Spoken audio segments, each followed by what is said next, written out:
Good morning students, welcome to the class and we will take a small revision today. ठीक है, अभी हम second chapter EVS का देखते हैं। अभी वैसे तो मुझे पता है कि आप बच्चे ने याद भी कर लिया होगा और याद कर ही रहे होंगे क्योंकि नेक्स्ट वीक में आपके टेस्ट हैं।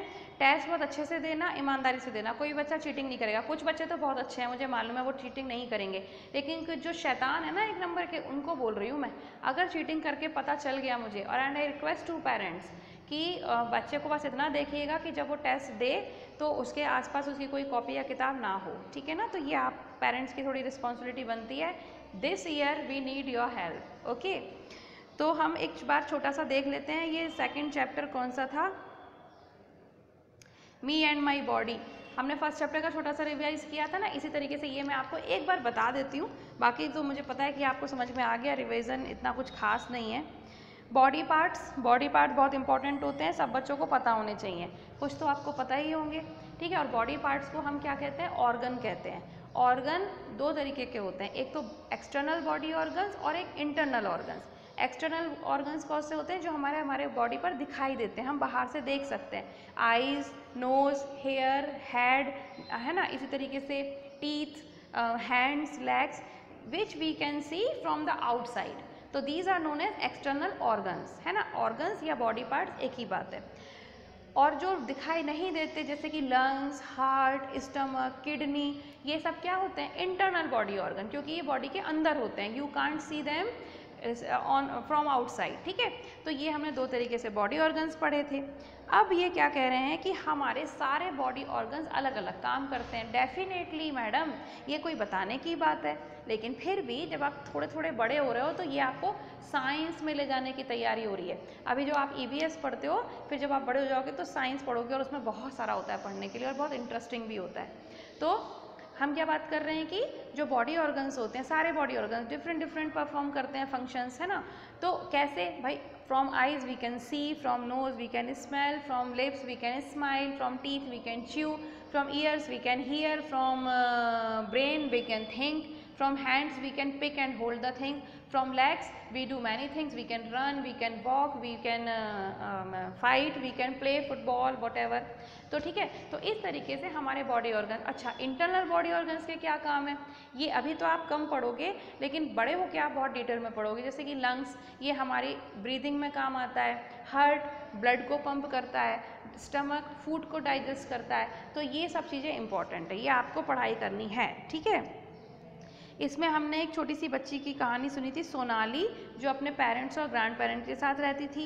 एक दिन वो अपने पेरेंट्स और ग्रैंड पेरेंट्स के साथ एक अपने कमरे में बैठी हुई थी घर में। तो वो देख रही थी कि मम्मा निटिंग कर रही थी, है ना। दादी जो थी वो एप्पल खा रही थी, दादाजी न्यूज़पेपर पढ़ रहे थे, पापा म्यूज़िक सुन रहे थे, और वो खुद क्या कर रही थी, खीर की स्मेल सूंघ रही थी, है ना, ताकि उसको जल्दी से खीर खाने को मिल जाए। तो यहाँ एक्चुअली इन्होंने क्या बताया था कि सब लोग अलग अलग काम कर रहे थे और सब लोग अलग अलग काम अलग अलग बॉडी ऑर्गन्स की मदद से कर रहे थे। जैसे निटिंग की जाती है, स्वेटर जब बनाया जाता है कुछ भी, तो हाथों से करा जाता है। रीडिंग आइज से की जाती है। म्यूज़िक कानों से सुना जाता है। खीर की खुशबू स्मेल किससे आती है, नोज से आती है। और जो दादी एप्पल खा रही थी वो च्यू किससे किया था, टीथ से। तो यहाँ इतनी सारी स्टोरी सुनाने का मतलब सिर्फ ये है कि आपको ये पता चल जाए कि आपके जो भी बॉडी ऑर्गन्स होते हैं वो अलग अलग काम करते हैं, दे फंक्शन डिफरेंटली, ठीक है। इसके बाद इन्होंने बहुत सारे एक्सटर्नल बॉडी पार्ट्स के नाम दिए थे जो आपको पता है। Head, neck, eyes, ears, nose, mouth, shoulders, chest, hand, back, legs, knees and feet. इसके बाद इंटरनल बॉडी ऑर्गन्स की भी बात की थी। इंटरनल बॉडी ऑर्गन्स में हमने अभी वही देखा कि हमारे लंग्स जो होते हैं, हम सांस लेते हैं तो एयर लंग्स में भर जाती है। तो ये पूरा प्रोसेस आप बड़े होके पढ़ोगे कि कैसे होता है। इसके बाद है स्टमक की बात की थी, तो हम डाइजेस्ट करते हैं फूड को। इसके बाद हम अगर ब्रेन से हम सोचते हैं, है ना। और जो हार्ट होता है वो ब्लड को पंप करता है। तो इस तरीके से हमने इसमें थोड़े से इंटरनल बॉडी ऑर्गन्स की भी बात देखी थी।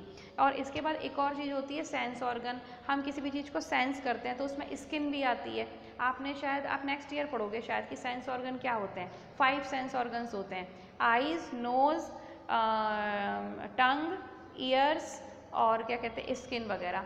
तो ये हम सुन सकते हैं, देख सकते हैं, टेस्ट कर सकते हैं, स्मेल कर सकते हैं और स्किन पे हम टच फील करते हैं। तो ये 5 सेंस ऑर्गन्स होते हैं। सेंस ऑर्गन मतलब जिसके थ्रू हम चीज़ों को फील करते हैं। अब एक बार बताओ, कहीं खुशबू आ रही है या कहीं गंदी बदबू आ रही है तो आप कैसे फील करते हो? स्मेल से। कोई चीज़ आप देखते कैसे हो? आंखों से। अब लंग्स तो आएंगे नहीं बाहर निकल के कि देखें क्या हो रहा है दुनिया में, है ना।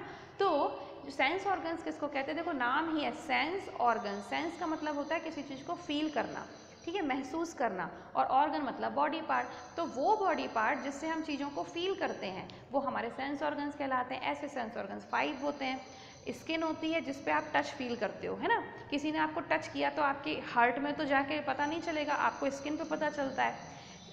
सी मतलब आईज, जो कि आप देखते हो।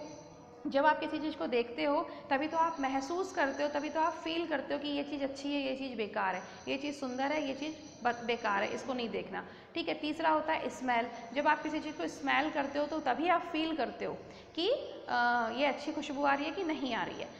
नेक्स्ट होता है सुनना।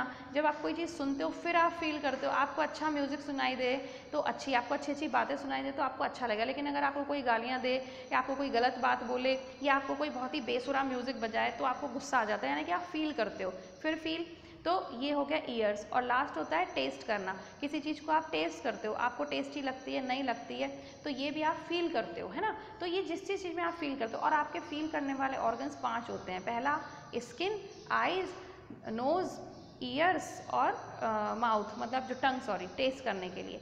तो इन 5 चीज़ों से आप चीज़ों को फील करते हो, ये आपके सेंस ऑर्गन्स कहलाते हैं। बाकी जो ऑर्गन्स होते हैं वो सेंस ऑर्गन्स नहीं है, वो सब अपना काम करते हैं। They are very important. Internal body organs are also very important. आप जब बड़े हो जाओगे, 9th-10th में आओगे, तब आप उसके बारे में पढ़ोगे। So this was your chapter. और इसके बाद मैं आपको बता दूं कि आपको hard words, word meaning, question answer, tick the correct answer, fill up जो भी दिए हैं आपकी बुक में सब आना चाहिए, क्योंकि टेस्ट पेपर बन चुका है और उसमें मैंने सब कुछ पूछा है। तो बच्चे ये बिल्कुल ना सोचें कि हार्ड वर्ड में मैडम क्या पूछेंगी, बिल्कुल पूछेंगी, ठीक है, और पूछ भी लिया है। तो अगर आप चाहते हो कि आपके मार्क्स अच्छे आएँ तो आपको अच्छे से पूरा चैप्टर याद होना चाहिए, ठीक है। तो keep studying, have a good day. और दूसरी बात एक और सुन लो कि आप कॉपीज़ मत ही देना चेक करने के लिए, क्योंकि कल संडे है, परसों फिर अगर आप आज दोगे फिर आपको परसों कॉपीज़ मिलेंगी तो आप लर्न कब करोगे। तो बेटर है कि आप रहने दो, अब टेस्ट के बाद ही करना। और वैसे भी मैं लेट वर्क डाल दूंगी और 2 मार्क्स काट लूँगी। मैंने पहले ही कहा था कि 28 अगस्त के बाद जिसकी भी कॉपी आएगी उसके 2 मार्क्स डिडक्ट हो जाएंगे, ठीक है। तो आई होप कि आपने तैयारी शुरू कर दी होगी, आपको टेस्ट पेपर, सॉरी, वो टाइम टेबल भी मिल जाएगा। तो we will meet on Monday. तो कीप स्टडिंग। और कोई प्रॉब्लम हो, कहीं कुछ समझ ना आ रहा हो तो कांटेक्ट कर लेना, फ़ोन कर लेना या मैसेज कर देना, ठीक है। Bye bye.